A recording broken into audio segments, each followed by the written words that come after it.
dia, boa tarde, boa noite para você que está me assistindo. Deu um pequeno lagzinho aí, mas vai dar tudo certo. Aqui quem está falando é o professor Jefferson, professor de História, dando seguimento aí à nossa aula, parte 2 sobre a Nova República. Vamos falar sobre os governos FHC e Lula. Eita, meu amigo, agora o negócio pega fogo. É liberal, é comunista, é entreguista, é privataria, é mensalão, é petrolão, é tudo, meu amigo. Vamos tentar analisar de maneira imparcial, sabendo que a ciência ela não é imparcial, que todo discurso ele tem parcialidade. Mas vamos buscar encontrar aqui alguns registros históricos, alguns dados objetivos para analisar esses dois governos pela ótica da ciência histórica. Vamos seguindo. Chegamos ao governo FHC, Fernando Henrique Cardoso.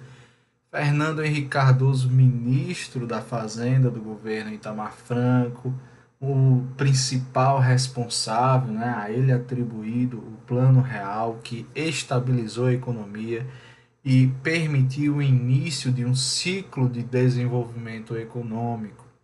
Fernando Henrique Cardoso é sociólogo de carreira e, na sua vida acadêmica, de esquerda, foi perseguido, exilado no regime militar.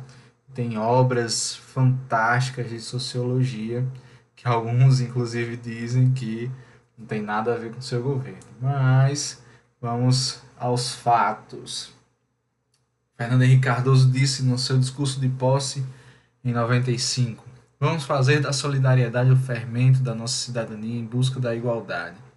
E a nossa esperança de ver um Brasil livre, próspero e justo há de pulsar cada vez mais forte no peito de cada brasileiro como uma grande certeza. Então, FHC, ele, desculpe, ele se elege a partir do prestígio do Plano Real. No finzinho do governo Itamar Franco, FHC rompe com Itamar Franco, mas mesmo assim ele herda esse grande prestígio por conta do Plano Real, e ele é eleito em primeiro turno. Ele tem mais do que 50% dos votos. Seu principal rival era o Lula, né? Mas ele é eleito no primeiro turno, assim, tranquilo, né? E é eleito presidente e inicia um projeto de governo que nós vamos ver duas nomenclaturas, né? Alguns chamam de liberal, reformistas, outros de neoliberal. Nas próprias palavras do FHC, do seu projeto de governo, ele falava do fim de um Estado interventor, que teria encontrado seu modelo principal na era Vargas. Então, agora seria um Estado liberal. E como é que se daria esse Estado liberal? Com a diminuição progressiva da intervenção do Estado nos setores produtivos e alguns estratégicos, através do programa de privatizações. Nós vamos ver que algumas empresas vão ser privatizadas, como a Eletrobras, a Vale do Rio Doce e a Telebrás. Empresa responsável pela energia, distribuição de energia, né? A criação, não sei esse termo, né? Se cria energia, mas a distribuição da energia, a questão voltada à mineração e à telefonia. Apesar de privatizar essas empresas, o governo federal ele vai criar agências reguladoras. E é interessante que essas agências reguladoras elas têm a função regulamentadora de fiscalização, mas elas são desvinculadas ao governo, ou seja, elas têm a autonomia. Nós vamos ter aqui a Anatel, a Agência Nacional de Telefonia, a ANP, a Agência Nacional do Petróleo, e a ANEEL, que é a Agência Nacional de Eletricidade. Elas iriam regular, iriam fiscalizar a ação dessas empresas, desses grupos econômicos que compraram, né, essas empresas nacionais. Algumas críticas, né, vão surgir nesse programa de privatização, principalmente da oposição, principalmente aí do PT, que entre as principais críticas vai dizer que o valor pela qual essas empresas foram vendidas foram muito abaixo e que a venda dessas empresas ameaça a soberania nacional e entrega a riqueza do país a grupos estrangeiros. Algo muito herdeiro daquela discussão bastante polarizada que nós vimos lá na República Populista entre nacionalistas e liberais. Né? Então, existia dentro vários setores políticos nesse momento da história do Brasil que eram nacionalistas e acreditavam que a privatização era em si um malefício. Né? É, Quem defende as privatizações, entre os seus argumentos, diz que a privatização aumenta a concorrência e melhora o serviço. E que essas empresas, pagando impostos, algumas vezes conseguem repor o que elas produziriam de riqueza para o Brasil. O que mais se utiliza, né, como exemplo, é a questão da Telebrás, da telefonia, quando foi privatizada e abriu para a entrada, né, da telefonia de várias empresas, e o telefone, que era um item de luxo na casa, né, dos brasileiros, para você ter uma linha telefônica era caríssimo, né, passou a ser algo mais popular, algo mais acessível. Né? O governo de FHC, o seu primeiro governo também, ele vai ficar conhecido por causa da aprovação da Emenda Constitucional 16 de 1997. É uma emenda que permite a reeleição para o Poder Executivo, seja ele federal, estadual ou municipal. Então vai haver aí primeiro mandato de 4 anos, sendo possível uma reeleição por mais 4 anos e a partir de então não podendo mais haver reeleição. Dentro desse contexto da aprovação dessa emenda constitucional, vão haver várias acusações de tráfico de influência. Então, as acusações versavam principalmente que o presidente Fernando Henrique Cardoso ele teria autorizado vários dos seus interlocutores, o chefe, o líder da base governista, tanto no Congresso quanto no Senado, a negociar cargos, a negociar favores, a negociar preferências, ministérios, né? Enfim, algo que a gente não vê mais, né, acontecer. E esse tráfico de influência, esse balcão de negócios, ele garantiria a aprovação dessa emenda constitucional e o Fernando Henrique poderia concorrer novamente ao pleito, a ser novamente eleito.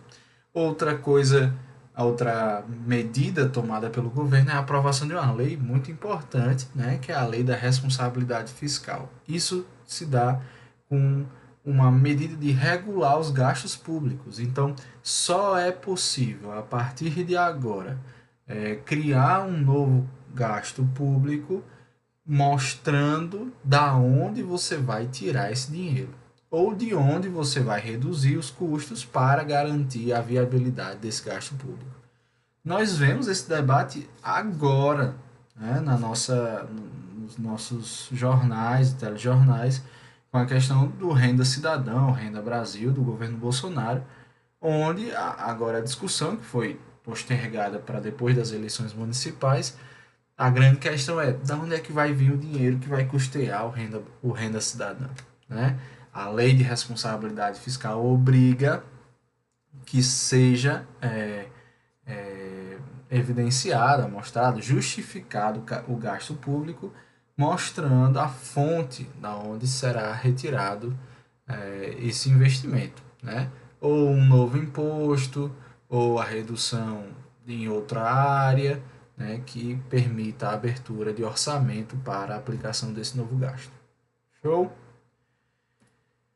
FHC ele vai ser reeleito, né, nas eleições de novo em primeiro turno, então seu segundo mandato, né, ele é o primeiro presidente reeleito, né, civil reeleito popularmente.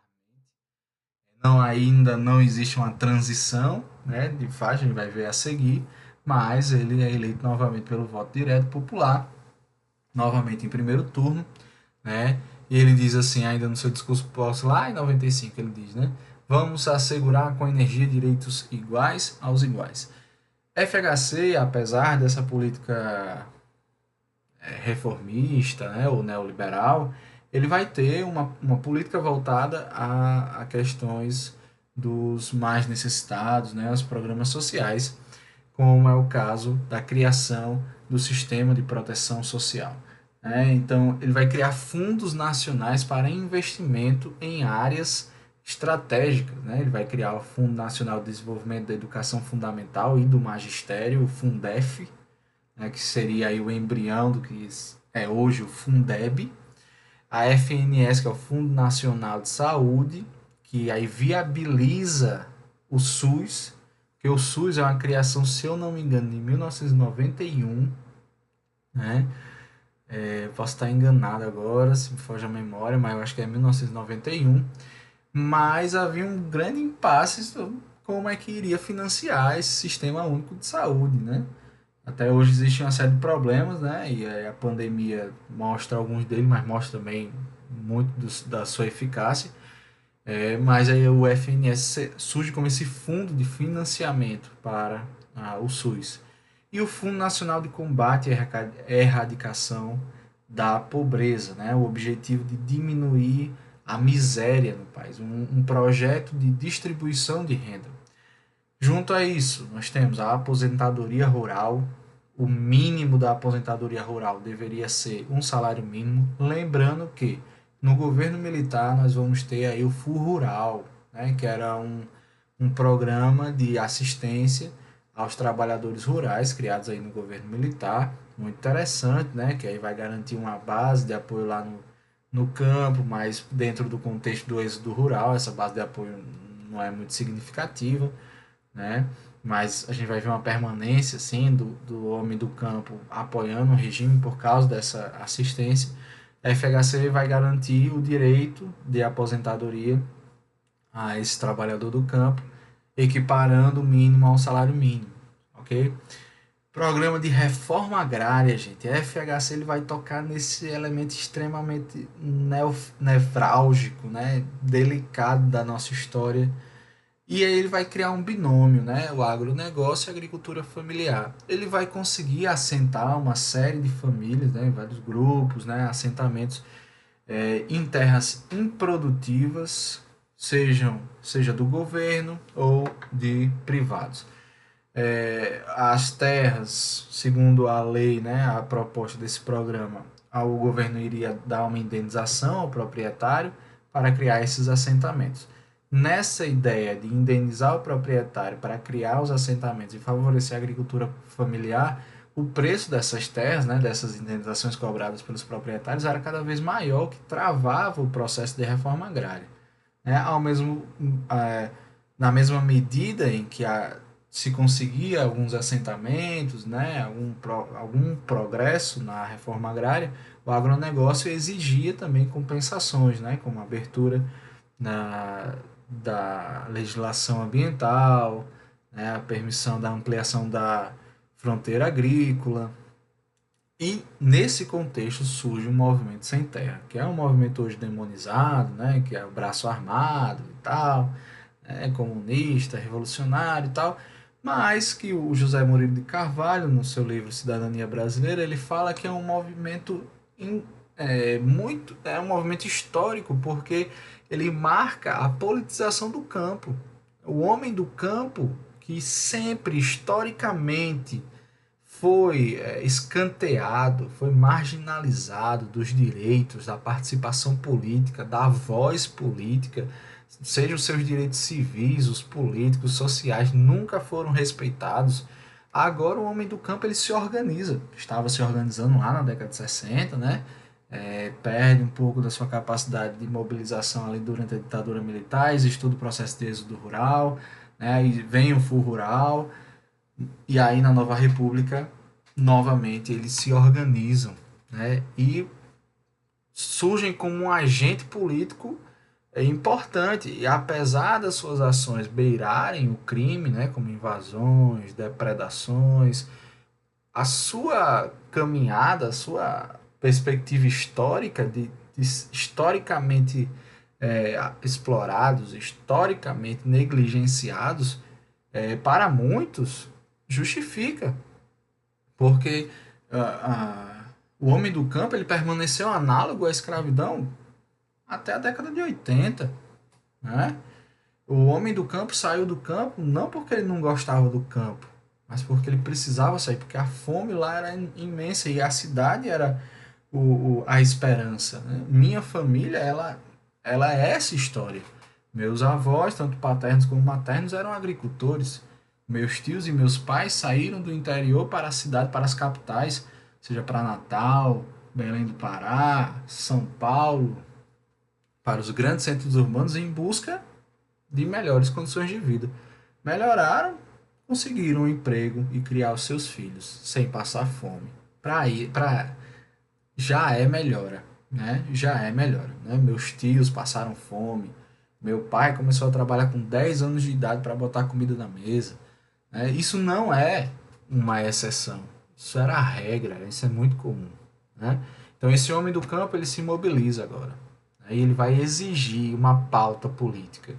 E essa mobilização por meios, né, que a gente poderia questionar, ela consegue progressivamente algumas vitórias, né?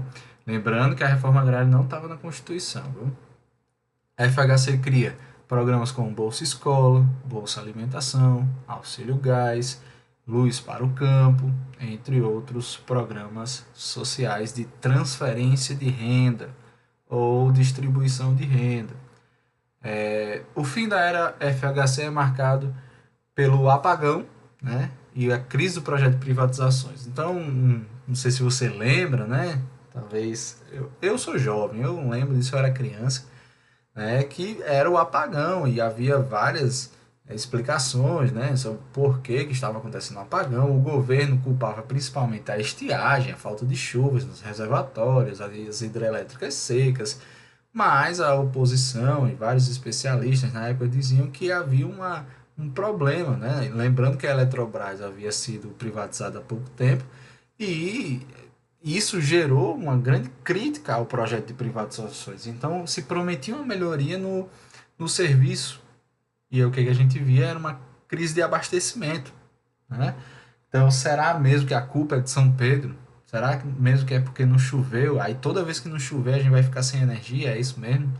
Né? Então se cria essa grande crise política e do projeto proposto por FHC e junta também com a crise cambial de 1999, onde o câmbio do real ele se torna flutuante, não está mais equiparado ao dólar. Agora a gente vai ver ele flutuante, que é o que a gente vê hoje, né?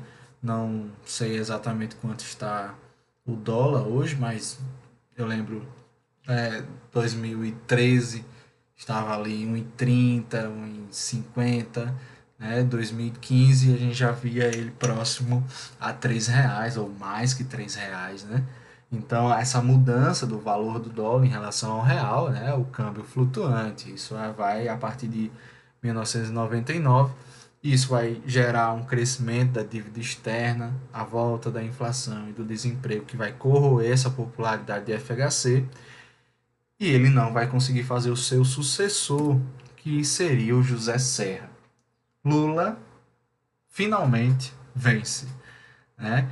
E aqui marca o momento histórico muito interessante da história do Brasil, porque a última vez que houve uma transição democrática de um presidente eleito pelo povo para outro presidente eleito pelo povo havia sido lá em 61, quando Juscelino Kubitschek passou a faixa para Jânio Quadros. Depois daí, ou o presidente eleito foi derrubado e por um golpe, ou foi eleito indiretamente, ou foi impeachmentado e o seu vice assumiu e houve a transição.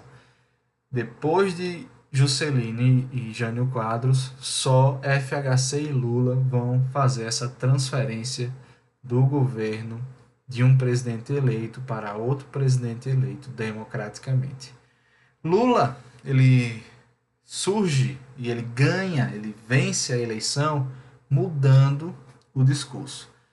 O Lula de 89, né, na eleição de 89 contra Collor, o Lula das eleições contra a FHC era um Lula muito com a agenda e um discurso muito radical, muito atrelado a reformas de base contra o capital, propostas como não pagar a dívida externa, dar o calote da dívida externa, né? Propostas como a socialização de riqueza, né? Um negócio muito extremo.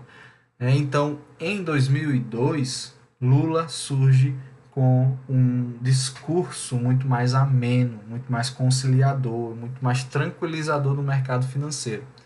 Um documento importantíssimo, histórico, vai ser a Carta aos Brasileiros de 2002, que muitos analistas consideram que foi uma carta para o mercado financeiro, né? Mas nós vamos ver ali mais na frente que não foi sobre o mercado financeiro. Então, é como uma carta para os empresários para tranquilizá-los de que, ao assumir o governo, ele não vai fazer uma revolução socialista. Ele vai garantir os lucros do empresariado brasileiro. Um trecho da carta aos brasileiros ele diz, né? Estamos conscientes da gravidade da crise econômica. Para resolvê-la, o PT está disposto a dialogar com todos os segmentos da sociedade e com o próprio governo, de modo a evitar que a crise se agrave e traga mais aflição ao povo brasileiro. Então, Lula muda o discurso e muda suas alianças. Ele vai fazer uma aliança com o PMDB, né? E o seu vice-presidente vai ser o José Alencar, um senador, né, com grande interlocução com o empresariado brasileiro. E essa carta aos brasileiros significa essa interlocução, né, esse momento de aliança com o empresariado brasileiro. Muito interessante, a gente vai ver um pouco mais disso mais na frente, mas Lula ele perde entre a população mais humilde em todas as eleições anteriores, né? Principalmente, então era um candidato de uma pauta popular, mas que perdia entre a população mais pobre. Então, em 2002, na eleição de 2002, né, Lula ele vai vencer principalmente no meio da classe média, entre os mais ricos, né, justamente por causa dessa aliança com o empresariado. O primeiro governo de Lula ele é caracterizado por continuidades do programa econômico de FHC e algumas rupturas.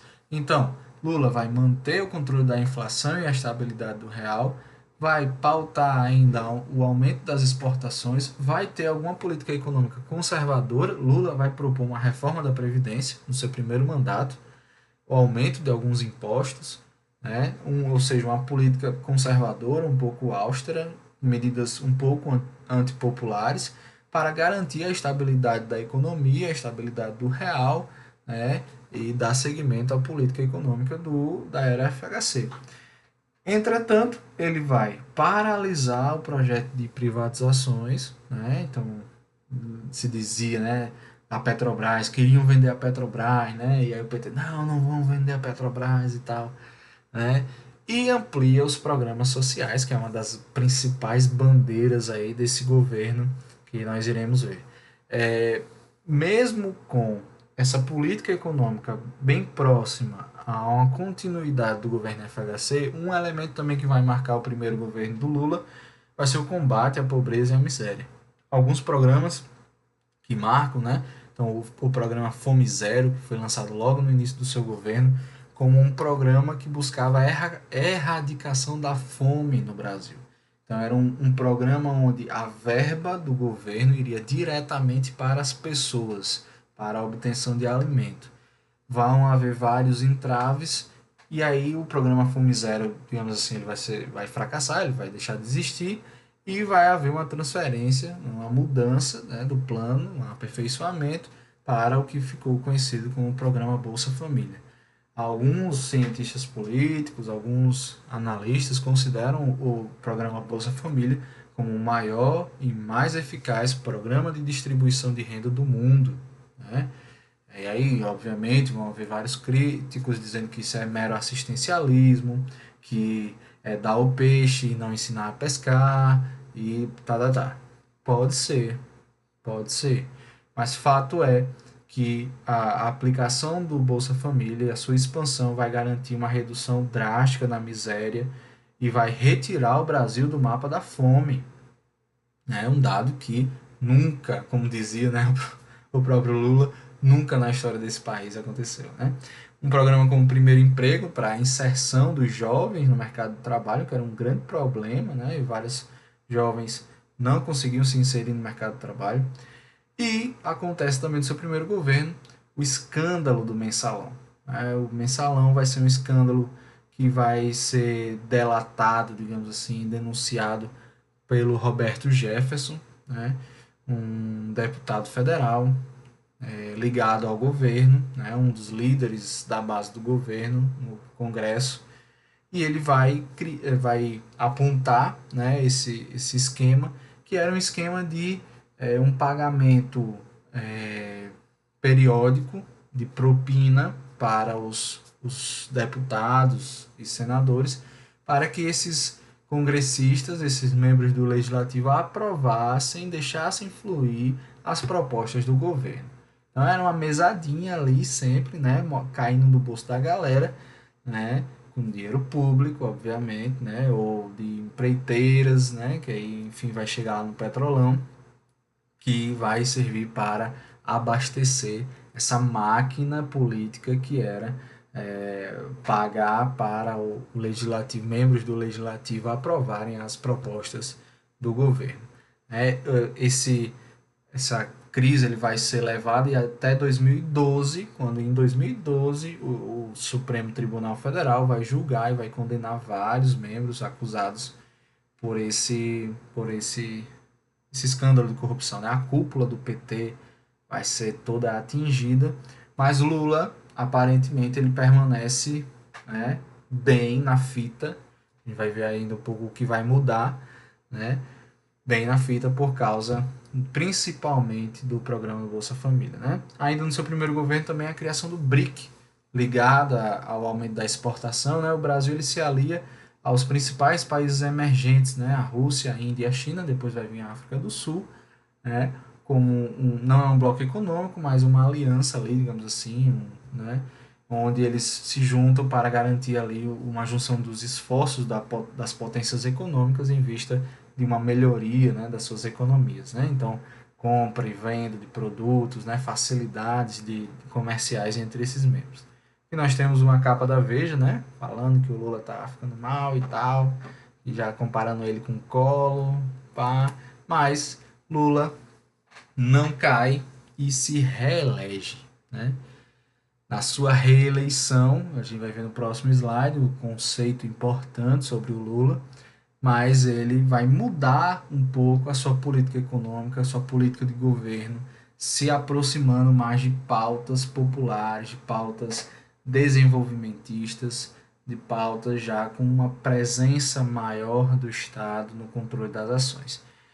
Então, Lula, no seu discurso de posse em 2003, ele diz: "E quero propor isso a vocês. Amanhã estaremos começando a primeira campanha contra a fome neste país. É o primeiro dia de combate à fome. Tenho fé em Deus que a gente vai garantir que todo povo, que todo brasileiro e brasileira possa todo santo dia tomar café, almoçar e jantar. Porque isso não está escrito no meu programa. Isso está escrito na Constituição Brasileira, está escrito na Bíblia e está escrito na Declaração Universal dos Direitos Humanos. E isso nós vamos fazer juntos." Então, um discurso onde ele fala, né, sobre o combate à fome, à miséria e tal. O segundo governo de Lula é marcado pelo boom das commodities, né? E essas commodities elas vão ser fundamentais para explicar digamos assim, a pujança, né? O vigor econômico do Brasil durante esse período. O que são commodities? Você pode saber, né? Mas para quem não sabe, vou jogar aqui algumas informações. Commodities são produtos, na sua grande maioria, de origem primária, de grande importância mundial, de pequeno grau de industrialização, de produção em larga escala, de comercialização mundial, de qualidades e características uniformes de produção, sem diferenciação, e podem ser estocadas sem perda de qualidade. Então, produtos como ouro, como suco de laranja congelado, como boi gordo, né? Então o Brasil tinha muito desse produto, muito, né? O Brasil um amplo leque de produtos primários, de pouca industrialização e de grande demanda mundial. Então, quem dita o preço não é a empresa, é o mundo, né? Então, num período da economia mundial, onde os países estavam todos em busca dessas commodities, o Brasil, um grande, né, detentor de commodities, vai ter o boom econômico e o Brasil vai entrar num período show da economia. Então, nós vamos ter crescimento do PIB, redução do desemprego, aumento do salário real, chega a haver uma correção do salário mínimo 6% acima da inflação, né? E com isso, o aumento do poder de compra, então a classe média, né, vai poder comprar, as populações ali abaixo da classe média vão poder comprar o seu televisor, geladeira, e aí dizem, né, vão poder andar de avião, viajar, ter lazer, né? E a elevação dos níveis de IDH, Índice de Desenvolvimento Humano. Tá? Então, um período de bem-estar social, um período de prosperidade econômica, né?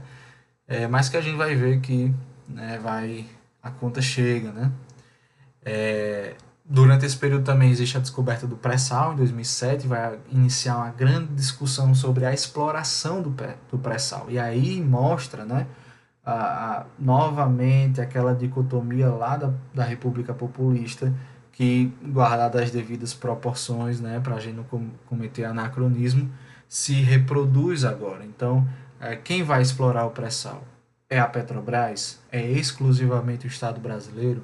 Ou nós vamos permitir que empresas estrangeiras explorem o pré-sal? Nós vamos vender o pré-sal? Vamos privatizar o pré-sal? Ou só o Brasil vai explorar o pré-sal?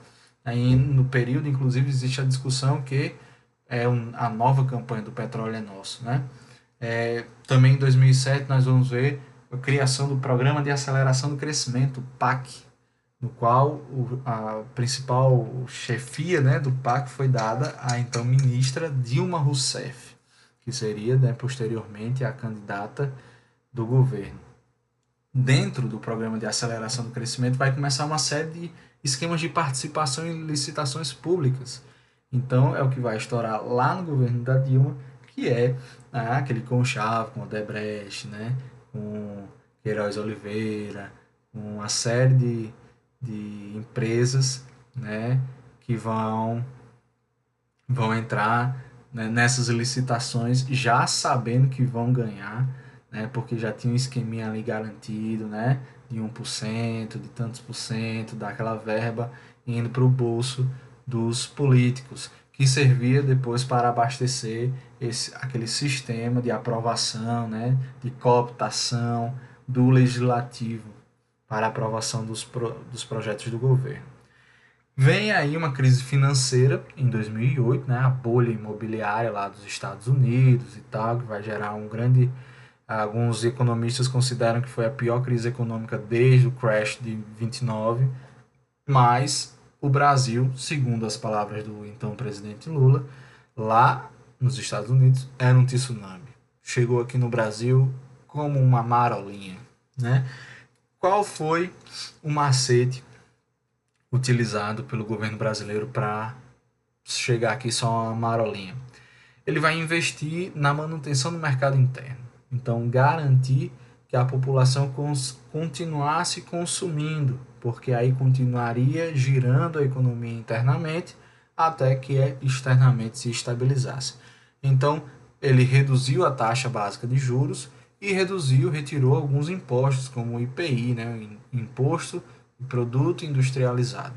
Isso gerou, além de uma estabilidade do preço, né, os preços não aumentaram, aumentou ainda também o poder de compra das pessoas. Então, a gente vai ver ainda um acréscimo ainda da popularidade de Lula, que no final do seu segundo governo chega a 87%, cara. 87% aprovavam o governo Lula. É uma coisa assim absurda, mesmo com todos os escândalos de corrupção, né?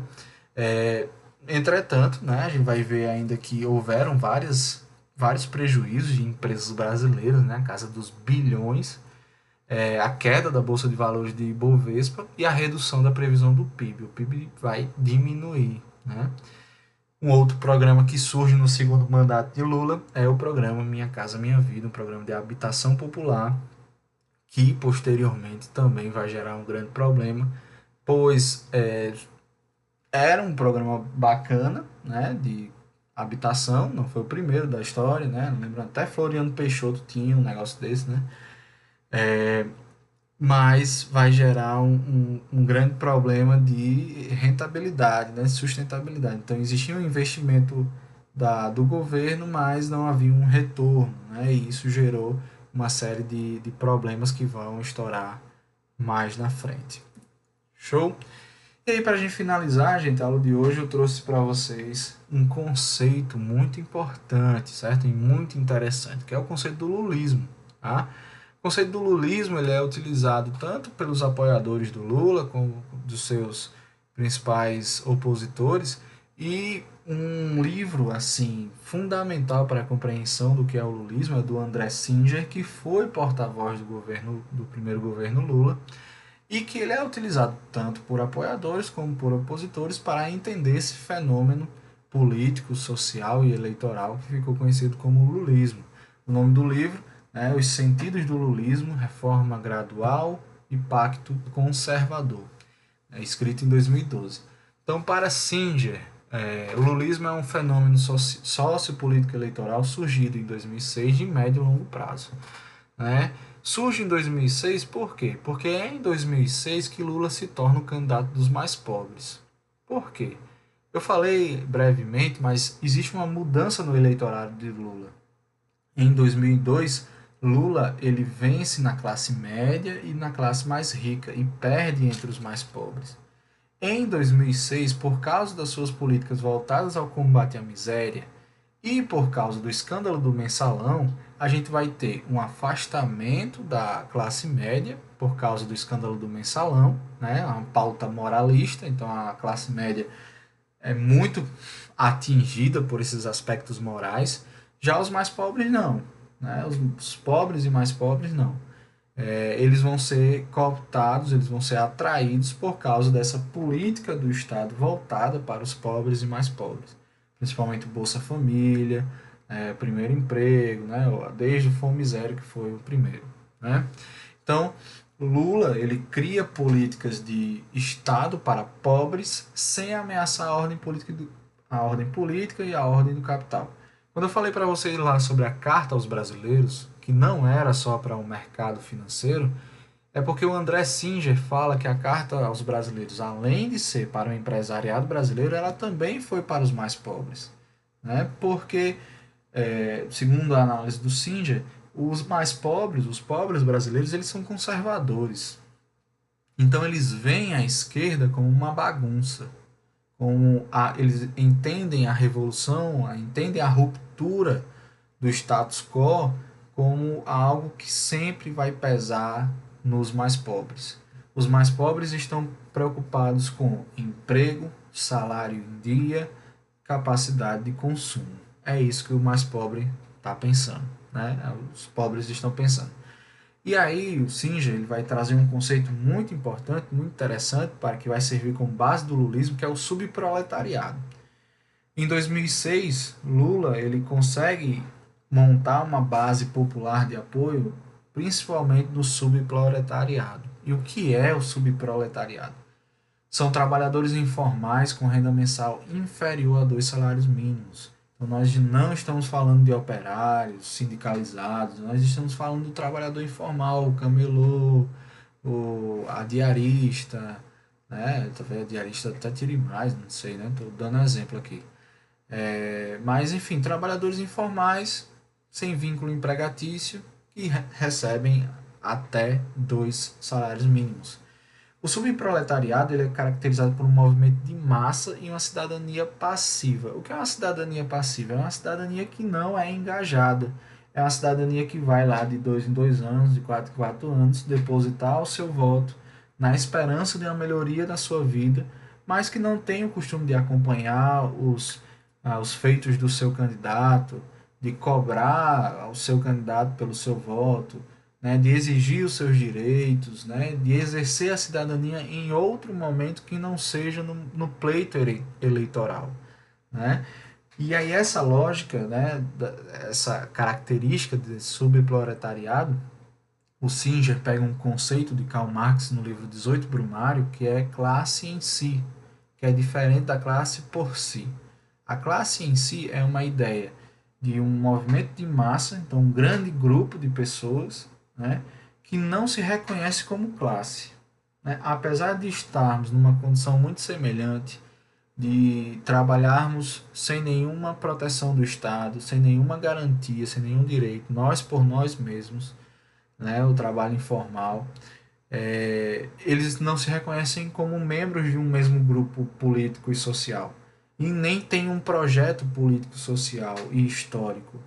Eles simplesmente é uma massa,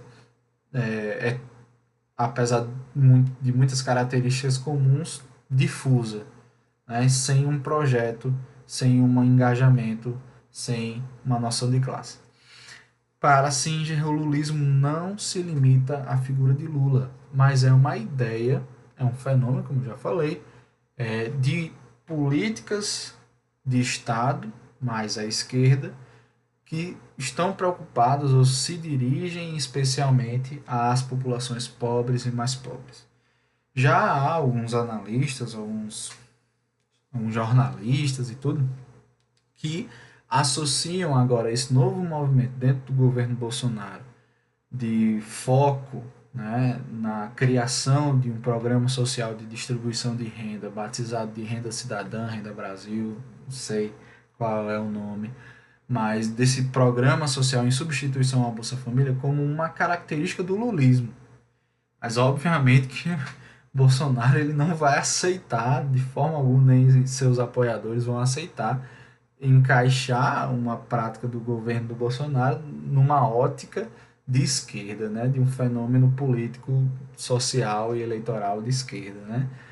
Ainda é muito cedo para dizer se é de fato uma permanência do lulismo dentro do governo Bolsonaro, mas é apenas uma reflexão, né?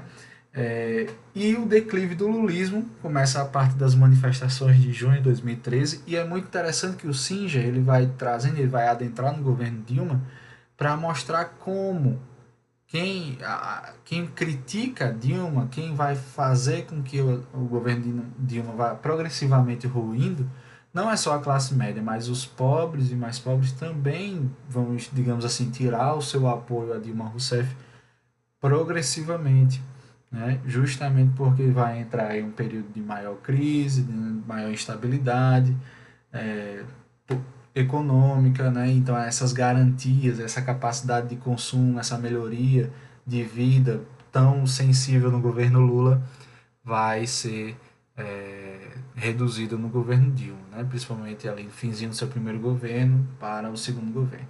Show? Muito interessante esse conceito, ele pode enriquecer a sua redação, né? A sua capacidade argumentativa. É isso, galera. Próxima semana nós finalizamos o conteúdo e iremos iniciar a nossa revisão. Tá chegando, tá dando certo, espero que você esteja bem, se cuida o quanto puder, tá certo? Cuida dos teus, que vai dar tudo certo, tá bom? Deus os abençoe, não perca esperança, não perca fé, vamos vencer. Um abraço e até a próxima.